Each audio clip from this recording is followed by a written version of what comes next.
Previously on Black of the Berry. Rocking and going and trying to inspire and influence, he's up and deported. Yeah, I have heard that, and I feel like that there is a little bit of truth to that as well. When you think about how the government is like functioning and the things that we're focusing on. It's so weird. I also think that this whole 21 Savage like undocumented thing is a ploy to move our attention away from like the real like true immigration problems that we're facing and that we're having a huge debate about. Like what, building a wall? Yeah, and what everything else that's going on, not just building the wall, the way we treated all of that whole caravan of refugees that came up from, you know what I mean? Yeah, people that are coming in from Syria, the way people feel about immigrants. Yep. That's another thing that I think is important. That's because guess what? This is showing that undocumented people come from everywhere. They don't just come from the South. Everywhere. Like he came from the UK, he just happens to be black. And he just and he just stayed here. They just overstayed their visa. That's what happens all the time. People get here illegally. He had a visa. His parents brought him here. Technically, if they applied for it, he should be a DACA kid. Because that's what happened. That's what DACA kids are. Their 100%. Parents brought them when they were little, and they have this, legal status of saying, like, I was brought here against my own will, but you know what I mean? I want to do this, and that. He just wasn't claimed by DACA. He didn't. He should be. And he should have been. Definitely. I guess he technically wasn't.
Welcome y'all to Black of the Berry, episode 3.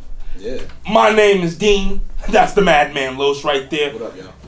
And we got a special guest in the building. Another one? Another one. One of my close friends. I grew up with this brother. You know what I'm saying? Since actually, not for nothing, not to get sentimental, this is actually my oldest friend.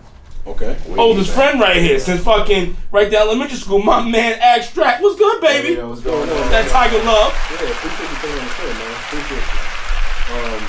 Happy to be here, man. We appreciate that player. So let's you want me to start this or you got this? I mean, y'all old friends, so I bring it. I'm just living in y'all world. Shit. Well, you know something, y'all. So this is something I've said in my friend group multiple times. Okay. And this is something that a lot of people know too.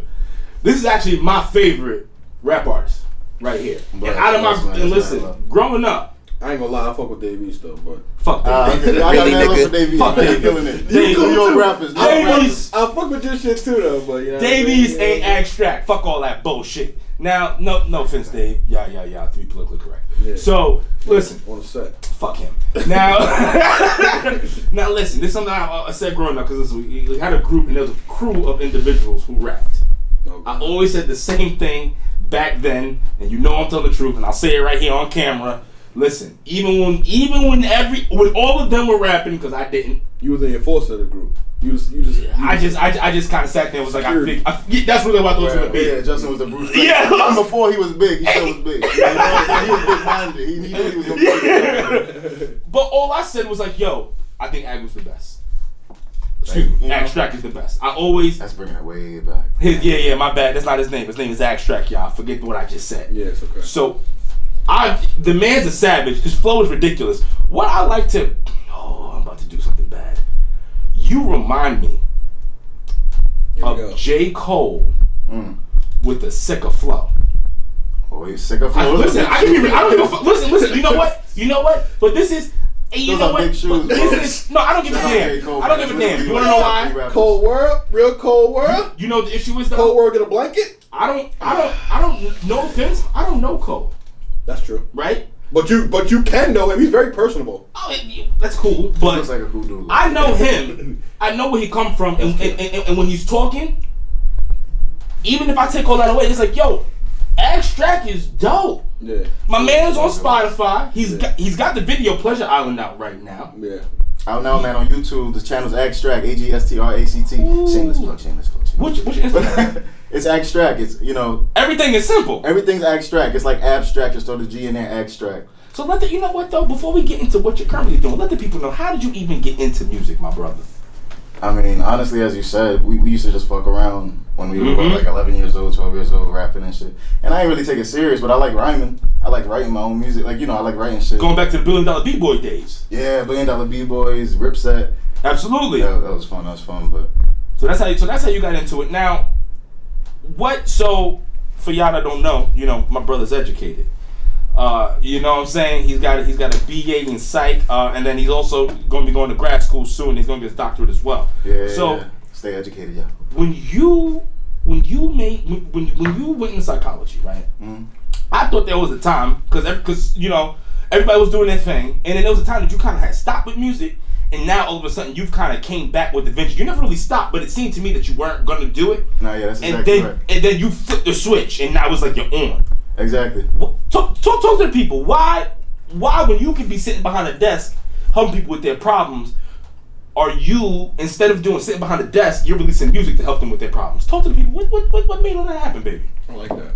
I mean, you know, like before I wasn't really taking it serious. I knew that I loved to rap and whatnot. But it just got to a point where maybe like 2 years ago I thought about, I was watching a video by Jordan Peterson. And he was talking about regret, and like one of the worst things is like talking to the elderly and them telling you what they regret they didn't do in life. So I'm just like, I have talent at this. I really want to give it a go. You damn sure do. You know what I'm saying? So I took it serious, and now you're doing showcases on your own. Yeah. You see what I'm saying? You have had your man you featured. You know what I'm saying? He has been there too with you. Mm-hmm. Now here's another. You know, here's something too for it, right?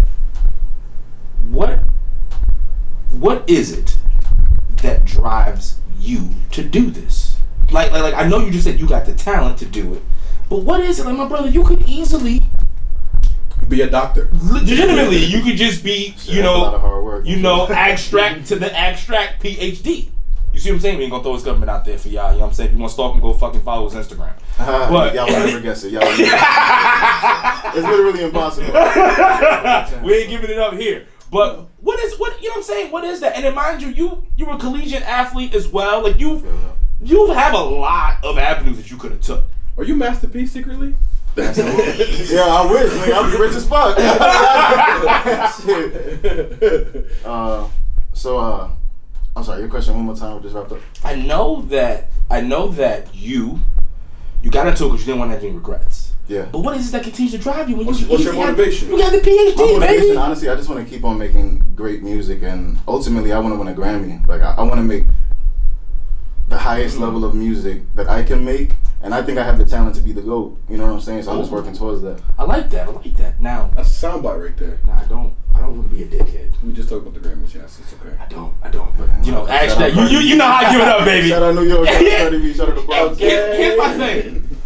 So when you say you want to win a Grammy to be at the top, do you need a Grammy to validate you as the baddest man out there? Like, do you really need that Grammy? Or could you get a BET award for best rap album, best rap artist of the year, and you gonna feel just as damn good? Nah, I'll still feel just as good. I mean, the Grammy is like the Grammy, but it's a lot of. It depends on who's really like voting for these things, and like it's a lot of things like that. So just to be respected by your peers, my peers and people up there who know what the fuck they're talking about in terms of music theory and all. Right. That'd be dope. That's what I'm chasing, and just getting better.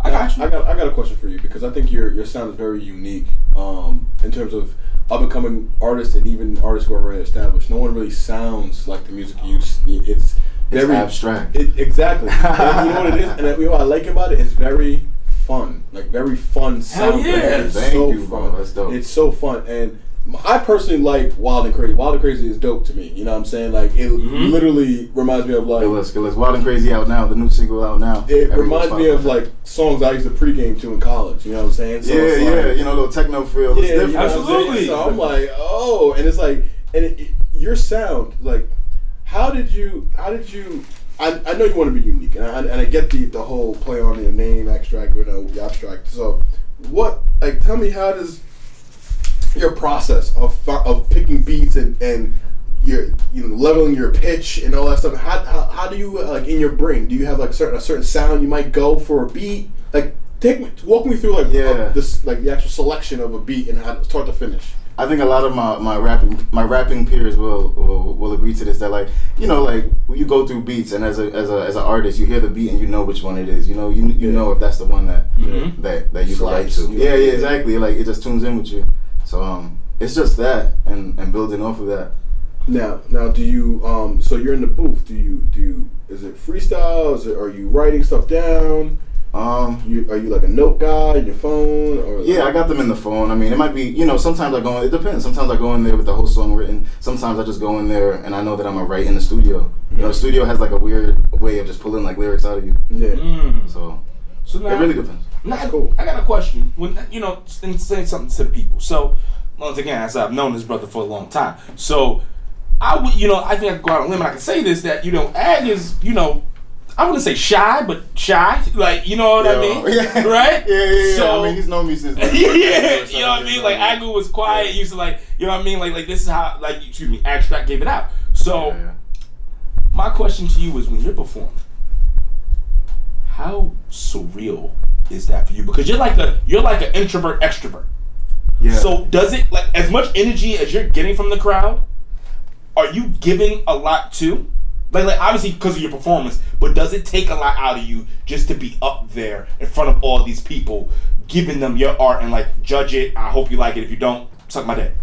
Yeah, it is hard. I mean, at the end of the day, like, you know, That's a good question. In a way, I'm still introverted, you know, but extroverted as well. Absolutely, yeah, no, absolutely. So it's like, when I'm out on stage, bro, I ain't gonna front. It's challenging. That's probably one of the most challenging parts as an artist that I have. I'm very good at. I consider myself, not to be cocky, but I consider myself very good at writing. He's a beast. You know what I'm saying? Shit like that. But the performing is really something that is the challenging part to me because the show. I'm naturally an introvert. Yeah, absolutely. Know? So like when I go out there, it's really just me giving. I don't really like think about, you know, like some extroverts might just vibe off the crowd so much crazy and everything, but you know, you're just going out there to give them one hell of a performance. Exactly.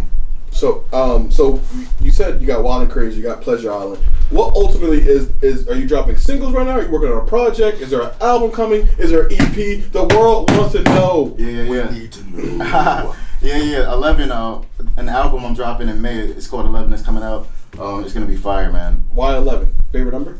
There was just a period in my time where like I was seeing the number 11 all the time. 11. Because you're the one twice over. And I was okay. That's a bar right there. I might write that. That was a Drake reference. Don't. Y'all already know about the Drake. So go back to the Malik Mafai episode 1, Black of the Berry. Yeah.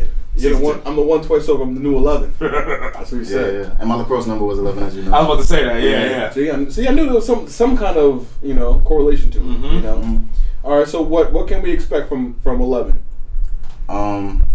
If you haven't heard Pleasure Island yet, there's a music video out for it now on YouTube. Okay. Everywhere on Spotify title. It's going to be very musical sounding songs. Kind of similar to that, but not really. I'm really going to be giving them a lot of different sides of Agstract, but also more fine-tuned than it has been in the past, you know? Yeah. It's a similar kind of, it's a vibe, you know? Yeah. Here's my question. On 11, are we going to get a song like Sunday Service on there? I don't know. Y'all just gonna have to wait and find out. Son. So not for other people. Sunday Service was the first song I heard, though. Sunday Service is my favorite. That's still a lot of people's favorite song, and honestly, I think it's my favorite song. It's the best. Like honestly, not for nothing. Like okay, I'm looking. Like right now, I pulled up Agstract's Spotify, which I can go check out. They can't see that, bro. Well, regardless, it's right here. Just go on Spotify and you can follow along as I explain this. While you're on Spotify, check out Black of the Berry. Episodes 1 through 5. Absolutely, just check us all out, y'all. Come on now, and while you're at it, go on Listen, go on Instagram and go to Ryan Edgar's photos as well. That's the man behind the camera. Yeah. This is what we do, baby. Yeah. Now listen, Yeah. plug, shameless plugs. Very game. Now, I'm looking at this, right? You have you got some numbers on here, my man. Some eatery? You got some numbers. Wild and Crazy is at 8,000 listens. You got Relation Shit, which is at 10,000. I like to play on that. Pleasure's Island at 7,000, but that just came out. Now, Sunday Service and Waves is under 1,000, which I think is bullshit because fucking Sunday Service is the greatest song fucking ever. And I said it. I don't give a fuck. Because you know what? You know sleeping what? on that. Come on, Spotify. Y'all sleeping on that one. No one's combating you on that. Oh, no. But you know, because you know what? I want to bring this point up to our fans. We all know people who are out here trying to make it and trying to do it. Right? Mm-hmm. Like I said before, I don't know J. Cole, I don't know Jay-Z, I don't know Kendrick, and even when I know those brothers, it'll be cool. But one day they will sit across the table from us. That's going to be awesome. But it doesn't change the fact that, one, this is my man's 50 grand, this is my favorite artist, and this is who I'm going to push. So if y'all know people who are out there doing shit, bang with them. You see what I'm saying? Don't sit here and fucking we earn for the mainstream motherfuckers. You know, you love your Cardi B's and you love your fucking which is and nothing bad against that. Right. But god damn it, to me, this man is ill. He's on fucking Fuego. Good looks, bro. Like I would legitimately put you up against anybody. I have no problem with that. Yeah, man. I feel like I'm ready. You know, if J. Cole want to have a rap battle, if Kendrick want to have a rap battle, that's what I'm talking about. You know, listen. We talked about the Kendrick shit. You don't want that smoke, bro. Shit. I'm ready for Kendrick. Kendrick don't want this smoke. Listen. What I say last time? I mean, with all due respect, I don't think I'm on his. I'm not on his level yet. Cataclysmic smoke. All right. You want that shit from Chernobyl? That's Kendrick. Listen. That's my favorite artist, by the way. You want number one artist. You want to know something funny? What's up? What Agstract is doing right now, and I'm gonna say it right here on Black of the Berry, and when it happens, y'all can call me a genius because I know I am. He's giving us Section 80 vibes right now. Bro, that's crazy. You said that's literally one of my favorite. Dog. Giving us Section 80 vibes. I want y'all after this, That's big shoes. after this, Dog. go bump Agstract. Go ahead and go bump Section 80 and tell me and hit us up on Instagram. Hit us up. Listen, Berry Gang. Listen, at the Berry Gang 1. You can go to at Berry Gang Loso, Berry Gang Dean. You go to Agstract. Listen, go to Miss V. She's tagging all of our stuff. I'm not gonna actually say her Instagram because it has like her name attached to it. Y'all can figure that one out. But y'all hit us up and let us know. Let us know what you really think about that one. I said it. I said it here. That's bold, brother. I said it That's here. a classic album in my opinion. And you know what? That's a compliment to your work too. But the vibes that you're giving the people right now, like, listen, you're humble. I'm not. I don't give a damn. Like, you know what I'm saying? Like, I respect the grades. I thoroughly enjoy it. Good looks, bro. I appreciate that. I do have a question for you though. Yeah. Not to veer off this topic, but we want to get your thought and views on a few other things. Yeah, we definitely do. So this Colin Kaepernick stuff. Now I know he's a Kappa and I know you're an Alpha. So listen, let's just leave that to the side for a second. Oh yeah.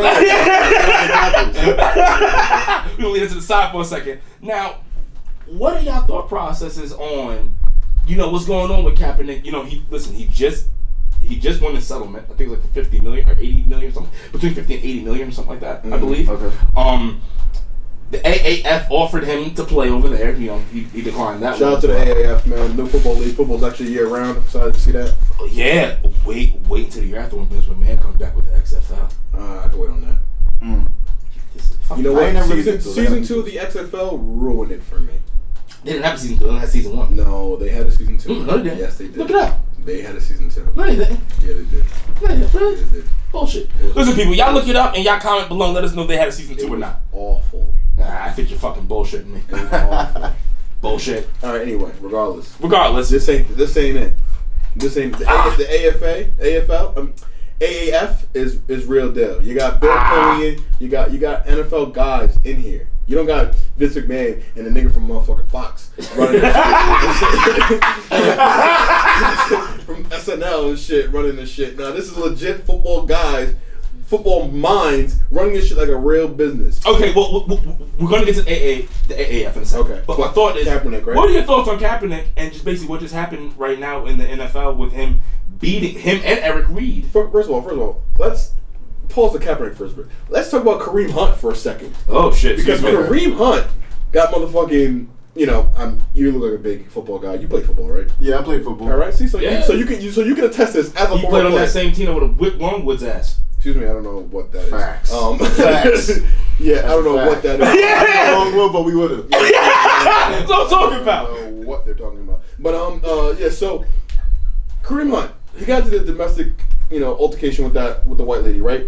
Boom. He gets fired and, Chiefs end up, needing him and not going to the Super Bowl. He gets picked up by the Browns on like a 1 year, like a $400,000 contract, which, is a good second chance.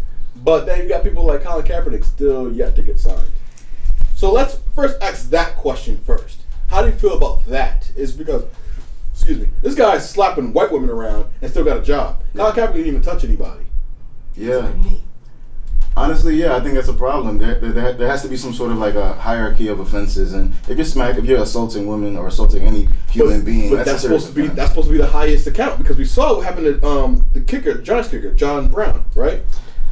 Nothing happened to John Brown until everybody started yelling about him, but he played a whole season and was going to go under the radar. But he was slapping his wife for years. That's what I'm about to say. It was reported to the Giants, and nobody did anything. Right. The only reason something happened was because Greg Hardy started knocking motherfuckers out. But the thing about Greg Hardy, though, it wasn't on camera. No. You know what I'm saying? No. Kareem Hunt was video evidence. You know what I'm saying? Yeah. Which he never should have. It never should have got that far, one, and he never should have touched that white lady in the first place. But how do we respond? And domestic abuse is supposed to be the highest offense in terms of the NFL.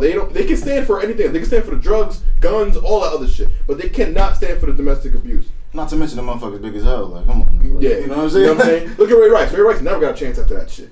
Never But did. Kareem Hunt does. That's fine. I'm not knocking him for it. But how does Kaepernick still get blackballed in a situation like this? What do you think? I think it's wrong. It's kind of disturbing, to be honest. For it to be so blatantly, lean towards immorality. You know what I'm saying? Right. So it's like, I think it's messed up. Yeah. You know what I'm saying? I honestly think that it's not right. Not for nothing. I think that Ray Rice opened the door for Kareem Hunt to be able to still have a job. And listen to me why. Listen to this. And the reason being is because if Ray Rice was never hired again, but think about everything Ray Rice has done since after that, how much philanthropy he has thrown into it. He kind of like changed his image a little bit. Definitely did. You see what I'm saying? So I'm not saying that he should go to AFF. What some executives are looking at, like, you know what? Not for nothing. If we probably wanted to bring back Ray Rice, we probably could. We wouldn't get that much backlash. Mm-hmm. So let's give this guy a shot. Why not? He'll be okay. Yeah. Because guess what? He's not going against. If you knock out a woman, you're not going against the system. I mean, You're not. No. This is what. True. It's not true. coming from me, but coming from NFL owners with their actions. If you knock out a woman, you're not coming after the system. But if you take a knee and you have on, pig socks. that was a practice, though. Come on. No, I'm not mad at him for doing that. This is right. But if you do that, shit, you gotta go. Yeah. That's what the NFL is telling us. That's all. Yeah. It's simple as dry as that. That's why, and not for nothing, if you think about it, the NFL, every time they got a court case, they fight that shit tooth and nail. They do. All the way. 6 different appeals. And this is why I want the AFA to be different than NFL, because I don't want the same regulation that happens in the NFL and Roger Goodell's hypocrisy that is Roger Goodell. I don't want that over into... It's still the good old boys club. Ain't nothing gonna change that. Well, yeah, but I want it to still be a little bit different in terms of how they ran. We see that the difference is... You see the difference in officiating already. So there needs to be clear differences between that, because these are 2 different leagues. 100%. You know what I'm saying? So if we're gonna let... If Colin Kaepernick is going to get accepted, well, he turned the deal down, so he doesn't want to be... It was for $20 million. They couldn't afford him. But... I mean, shit, you play football, Colin. That's kind of on him. He didn't want to play. I mean, yes, I think he's worth more. But how do we know that? Because he hasn't played in a while. We haven't seen him. That's what I'm saying. So it's like your value has diminished. You know what I'm saying? So it's like he's commanded. The only way he'd be worth that $20 million, he wouldn't like even for because if I'm looking at it as an owner, let's take away wins and losses. In order for you to be able to be worth that $20 million, besides the wins and losses, franchise. you're gonna have to be able to sell so many tickets. You're gonna have to be able to sell so much merchandise. It's polarizing though. But will he still be? Hear me out. Will he still be polarizing if he's not good? I think You see? No. But I mean, like, would people be going to the games to watch Colin Kaepernick if he's not good? They won't be. I honestly think he's gonna have a huge chip on his shoulder. But the brother wasn't bad when they, No! when they started. went to a Super Bowl. But for You know what I'm saying? So it's $20 like- million in like this new league, you're gonna have to bring a lot. Like, besides wins and losses, you gotta bring so much for me. Mhm. You see what I'm saying? So much. Yeah, no, I agree, and you know, we could get into more about it in a second about, you know, the AFA and Colin Kaepernick and stuff like that, because they got some former players in there. You know what I'm saying? So They got some dogs. you know, and it's an exciting league. So why not? But the thing is, if right now, okay, so this is pretty exciting. This week 1. Right now, it's week 2 this week. Yeah. So go catch those games. NFL Network, CBS, all that stuff. Oh, it's on the NFL Network? Yeah, Saturday and Sundays. Ooh, gangsta. Yeah. So what they do is they do 2 games on Saturday and 2 games on Sunday. Oh, nice, And nice. then the league game on Sunday will be on NFL Network. Nice, nice. It's like 8 o'clock. Okay. So the marketing is brilliant, I think, about it. 100%. But Colin Kaepernick going over to this league will be huge. Like, bigger than life. Shit. They gave him a nice bag. Yeah. It would blow it up. From a duffel. You know what I'm saying? It would definitely blow it up. But I'm just saying, like, he's gotta, for that amount of money, you gotta bring so much money. How good is good? We're talking about the AFA is I keep saying AFA. AAF is all about leagues of former NFL players and you know, like Canadian football stars. You know what I'm saying? So it's like this guy can excel. You know what I'm saying? He could, but this guy excel at the highest level of football there is in the world. 100%. Yeah, no, Took you're the team right. to a Super Bowl. You're right. He still got it. And Yeah. especially he does. Look at Marshawn Lynch. Marshawn Lynch didn't take hits for a whole year and a half. We thought he was going to diminish. That man came out and started rumbling, bumbling. You know what I'm saying? Sure. That's a different type of beast. Yeah, exactly. He's a monster. Okay, all right, I get it. You know, but this is still Colin Kaepernick. You don't think that he's become a wiser person and a wiser quarterback? Cerebrally between the ears in his last couple of years, regardless of not playing, you're still getting mental reps. Very true.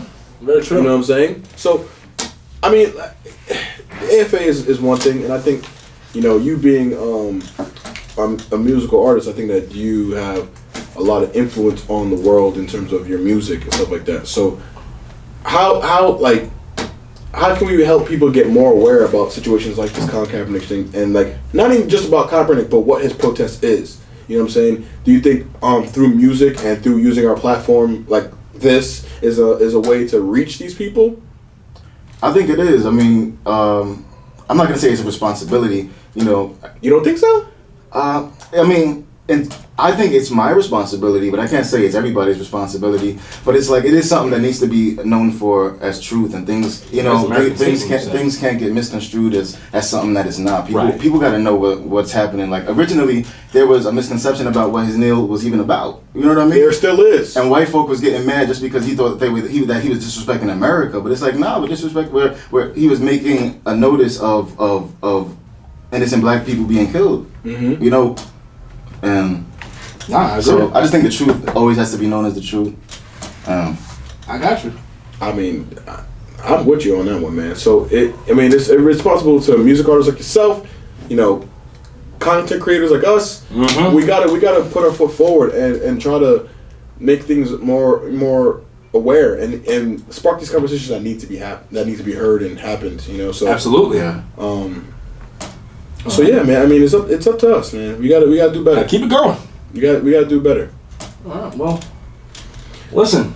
So look out for what 11 in May. We got 11 coming in May. I don't really have the exact date, but just look out for it in May. I actually have a single dropping, Bat Sign dropping next Friday. So be on the lookout for that. Follow me on Instagram, Twitter, or anything. Agstract, AGSTRACT. When you release that, you're gonna come back through for a press release, eh? Yeah. Hey, why not? Yeah. My man. Let's get it. One thing. Shout out the magazine that you're writing for. I want to talk about that, but we'll have you back on to talk about that a little more. For sure. Shout out to Yeah, Mag. For sure.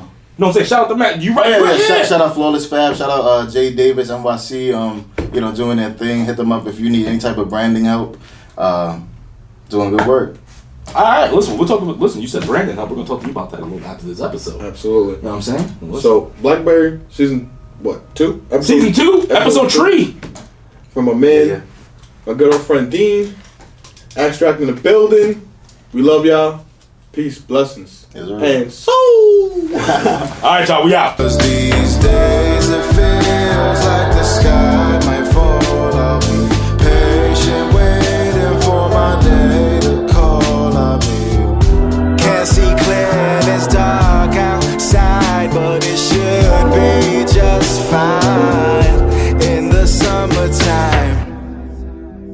All right, and we back here with Black of the Berry. You just saw a little snippet of our man Agstract's Pleasure Island. Pleasure Island is out now on Yes, sir. Spotify. Check it out. Yeah, so, Everywhere you can cop music. Pleasure Island, Agstract. Yeah, man. So definitely looking out for that. 11 is coming out in May, Yes, sir. and we definitely looking forward to it, man. Check it out. All right. We Black of the Berry. That's Agstract. We'll holler at you. Peace.